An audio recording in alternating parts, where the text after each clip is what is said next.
Для начала, чтобы никого не мучить, Huawei FreeBuds 3i точно такие же наушники, как и Honor FreeBuds 3i. Обзор на который был у меня на канале, и увидеть его вы можете по ссылке в правом верхнем углу. Следующий важный момент: обозреваемые наушники FreeBuds 3i и Oppo W31 я разыграю 30 числа. Условия розыгрыша будут в ролике. И да, у них довольно большое различие в цене. Они принадлежат разным брендам, у них разные целевые аудитории, но недостатки одной модели компенсируются достоинствами другой. И та, и другая модель интересная. Tube 759, всем привет, вы на канале Польза.нет, меня зовут Саня. Ежемесячно разыгрываю 5 Mi Band 5 серии за лайк, подписку и комментарий к любому видео. Конкурсов под конец месяца всегда много, все условия в описании. А сегодня я расскажу вам о различиях между беспроводными наушниками Huawei FreeBuds 3i и Oppo Enco W31. Выберу для вас лучшие и сравню. Упаковки, как и ожидалось, у Huawei она выглядит слегка богаче, но по ощущениям и та, и другая в меру празднично-подарочные. Единственный приличный минус: у Oppo вся информация как на пакинге, так и в инструкции на китайском языке. Возможно, есть уже глобальный вариант данных наушников, но мне они не встречались. Достали комплекты, даже сравнивать здесь нечего, в обоих случаях наполнение одинаковое. Кабель для зарядки Type-C, боксы для зарядки наушников, наушники, запасные амбушюры и документация. Никаких чехлов и мешочков для боксов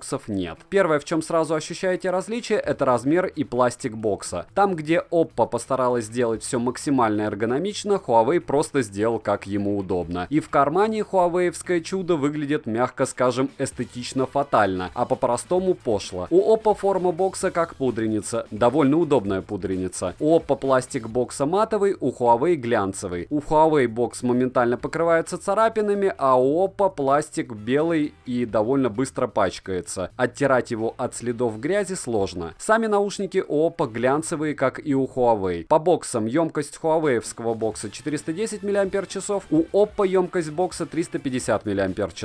И того и другого бокса на 3 перезарядки хватает. От тряски наушники не вылетают из боксов в обеих моделях. Защита от влаги и пыли, как и заглушек на входе, у боксов нет. У Oppo в продаже 3 цвета, у Huawei 2 цвета. Вот и отличие с Honor FreeBuds 3i. В продаже Honor FreeBuds 3i 3 цвета бокса. Люфта у крышек практически нет. Учитывая батарею в боксе, автономность обоих пар наушников около 17,5 часов. Кроме как в анимации в Color OS у бокса у Oppo заряд точно не узнать. У Huawei все проще. Скачиваете программу Huawei Eye или просто смотрите на диод индикации на самом боксе. Единственная, программы нет для iOS систем. В этом критерии по мне особого лидера нет. У Oppo габариты и форма просто супер. У Huawei есть диод индикации. У Huawei бокс имеет свойство саморазряда, и это довольно печальный факт, который принимает производитель. Кейс у Huawei теряет в сутки с саморазрядом до 10% в сутки. Это прилично. Бокс у хуавеевских наушников с 0 до 100% заряжается за полных 2 часа. Вот такой вот паритет. Здесь вообще победителя по мне точно нет.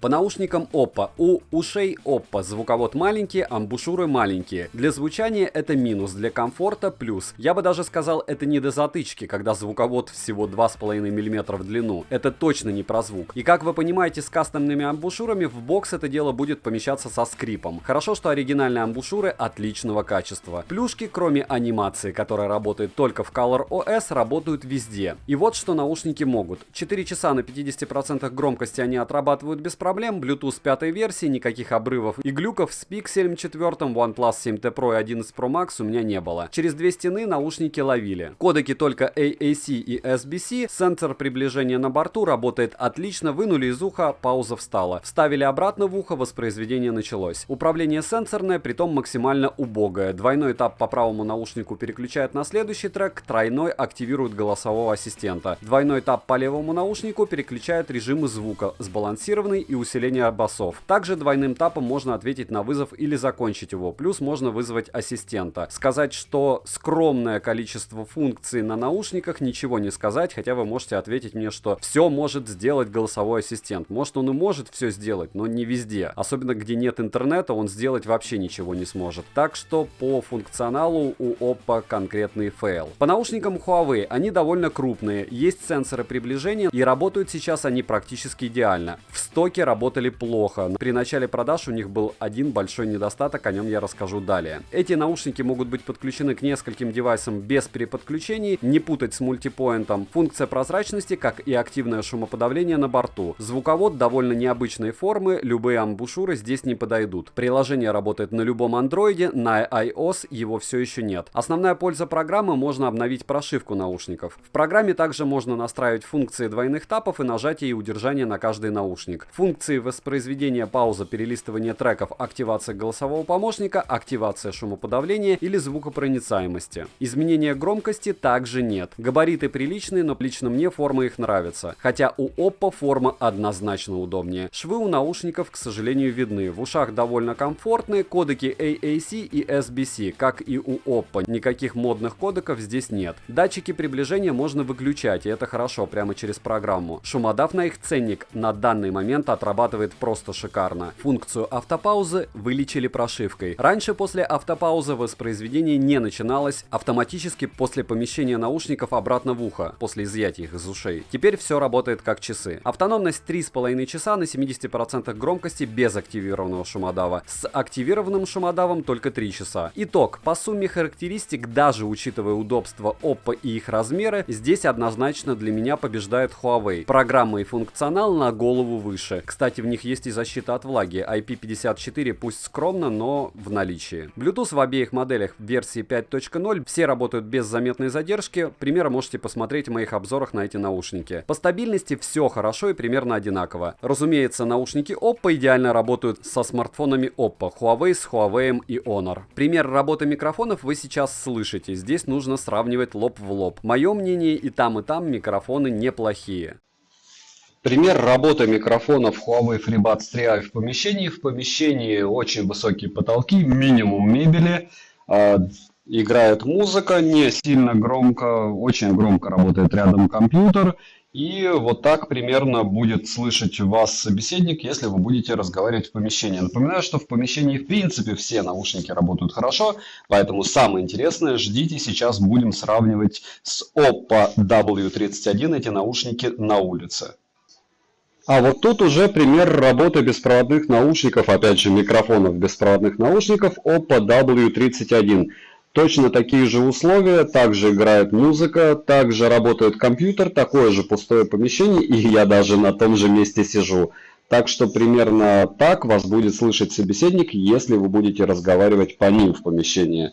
Сейчас мы с вами перенесемся на улицу и узнаем, в чем различие будет на улице между этими двумя парами наушников. Пример работы микрофонов беспроводных наушников Huawei FreeBuds 3i. Рядом с дорогой, рядом проезжают машины довольно медленно. Я иду по снегу вдоль дороги, и примерно так вас будет слышать собеседник. Не в лучших условиях обстановки, но я бы сказал, что и не в худших. Рядом трассы, к сожалению, нет. Скоро будет огромный тест.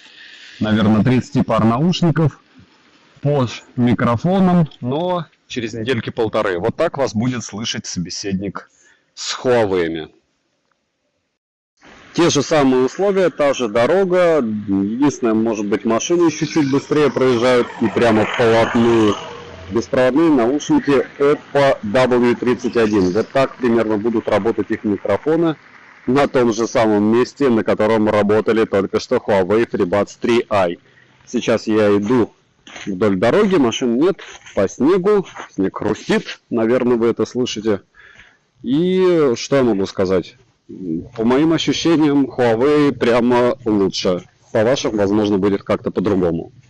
Звук. Однозначно Huawei здесь побеждает. У них больше объем, более натуральная подача, верхние частоты не обрезаны, и это единственные наушники, которые не ругал ни один мой знакомый аудиофил. Oppo в этом смысле намного слабее. К слову, они тоже хороши, просто басов значительно меньше. А ведь именно их пытаются найти большинство пользователей беспроводных наушников-затычек. Цену на обе модели можете посмотреть по ссылке в описании к видео. И у Huawei она выше на 50%, чем у Oppo. Притом совершенно оправдано, по моему мнению. Кстати, все, что мне попадается выгодное на Алиэкспрессе или что покупаю я сам, я скидываю в группу в Телеграм-канале по ссылке в прикрепленном комментарии, как и личные промокоды на распродаже на Али. Резюмирую, про звук мой выбор Huawei FreeBuds 3i. Но если вы не считаете свой слух музыкальным и вам нужны просто хорошие, максимально удобные и стабильные наушники без лишних заморочек и настроек, Oppo W31 будет тоже отличным выбором. Чтобы выиграть одни из этих наушников 30 числа, достаточно лайка, подписки на канал, скоро колоколом и ответы на вопрос, какие беспроводные наушники в категории до $70 лично вы считаете лучшими. Розыгрыш будет, как всегда, на стриме. Завтра обзор на Meizu Pop Pro. Ставьте лайк за труды, спасибо за просмотр, девайс сюда или нет, польза нет даст ответ. Добра и удачи вам, дорогие друзья.